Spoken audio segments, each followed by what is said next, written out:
Hello everybody, my name is Rachel and welcome to my channel Colonati. Today I'm going to review The Telling by Ursula K. Le Guin. This is one of her Hainish novels from the same cycle and world as books like The Dispossessed and The Left Hand of Darkness.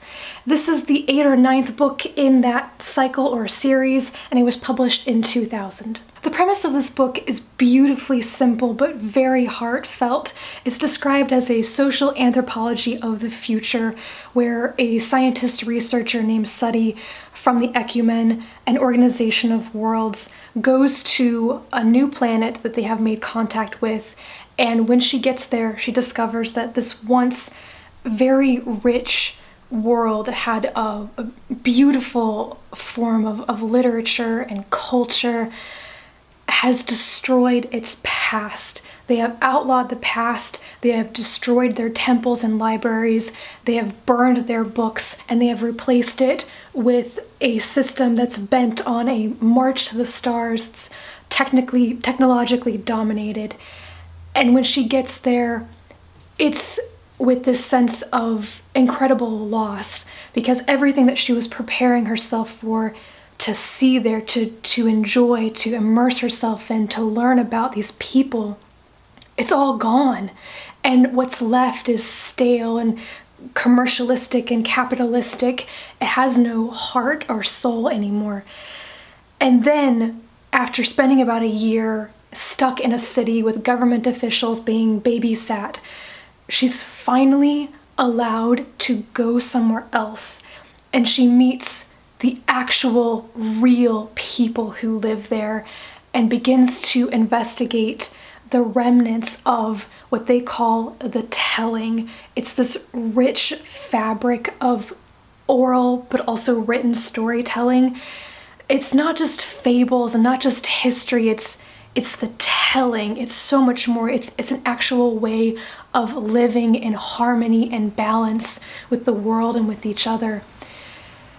And it's transformative for her. And the question throughout all of this is, why did they do it? What has been lost? What would make an entire people cut off their past? Like, just amputate themselves from everything they've been building for thousands of years. What would inspire them to do that? Why did they ever think that trying to emulate this cold technological march to the stars that they thought they saw with the Ecumen and humans, why would they think that that was a good idea? And is someone to blame? And perhaps the biggest question of all, the most ethically, morally tricky one, is, should Sati and the Ecumen help them reverse this? Is that desirable? And is there even enough of their past to save, to bring it back? What this book made me feel the most strongly about is the need to value and appreciate the knowledge that you have access to, the importance of your libraries and your universities, the importance of being able to share your knowledge and your beliefs freely, the freedom of speech, the freedom of religion, the freedom to live and think the way that you want to, because you just take it for granted, like in American society today, you just sort of take it for granted that you can do these things. But someday you might not be able to. It might be ripped away from you. Because, the people here, they want to live freely. Many of them still remember being able to live freely, to tell their stories, to educate their children without being in danger of being sent to a work camp or a death camp, of being killed or having your loved ones killed.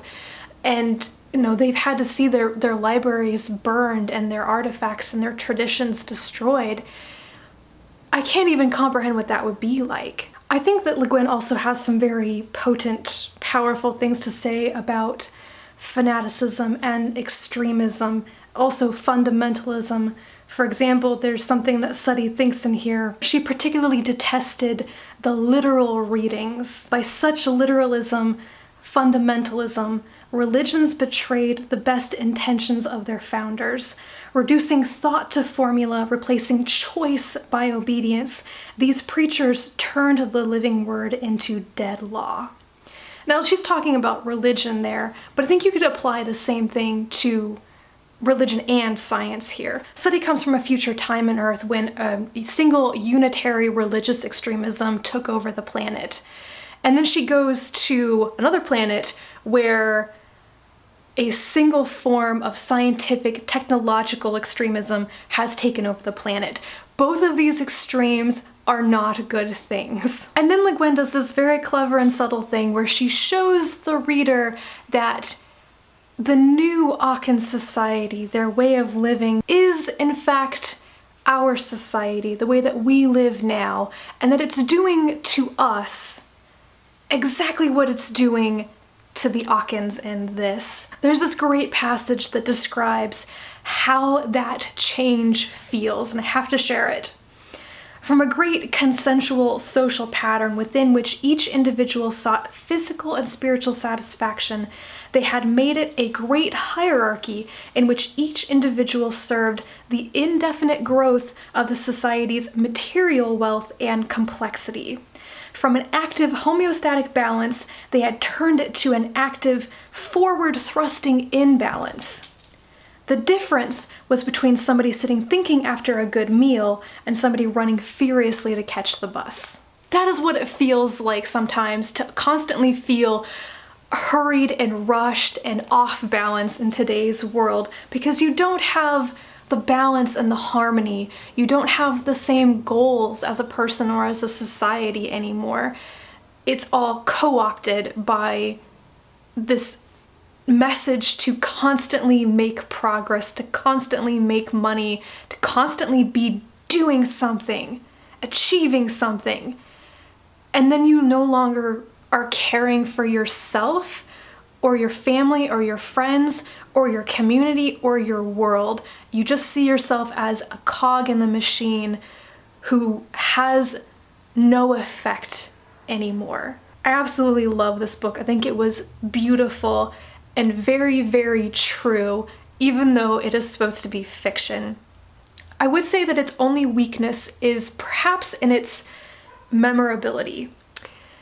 Other Hainish novels like The Left Hand of Darkness, The Dispossessed, The Word for World is Forest have more force, but also in some ways more violent upheaval in them. Even though it's about a horrific part of these people's history, that's all off screen. Nothing like that is actually seen in this book. It's only the aftershocks, I guess. But I think that the theme of this book about the importance of preserving the past, of knowing where you came from, of living in balance and harmony, is perhaps one that younger people don't get. I read this book when I was a child and I have no memory of it. But at that time, I didn't understand why this thing was important. I think people who already have formed that sense of how powerful and priceless literature and stories and traditions are will read this and try not to cry at how true it is, because it is. But that might be lost on less mature readers. I hesitate to say that. It feels like I'm saying something bad about younger readers, but I think you either learn the message from reading this or you will have it confirm something deep inside of you. Of course, I absolutely recommend this book. I only wish for myself that I had reread it sooner and experienced it again sooner, because I love Le Guin. I think all of her works are amazing. But it is a beautiful and brief book. And even though it's a Hainish novel as part of that cycle, if you're new to Le Guin, I think this is a really good one to pick up first, because it does stand completely on its own, and it is very, very much what Le Guin is like. Thank you so much for watching this review. If you want to discuss this book or other things by Le Guin, please leave me a comment down below. I love hearing from you, and I will talk to you again in my next video. Bye.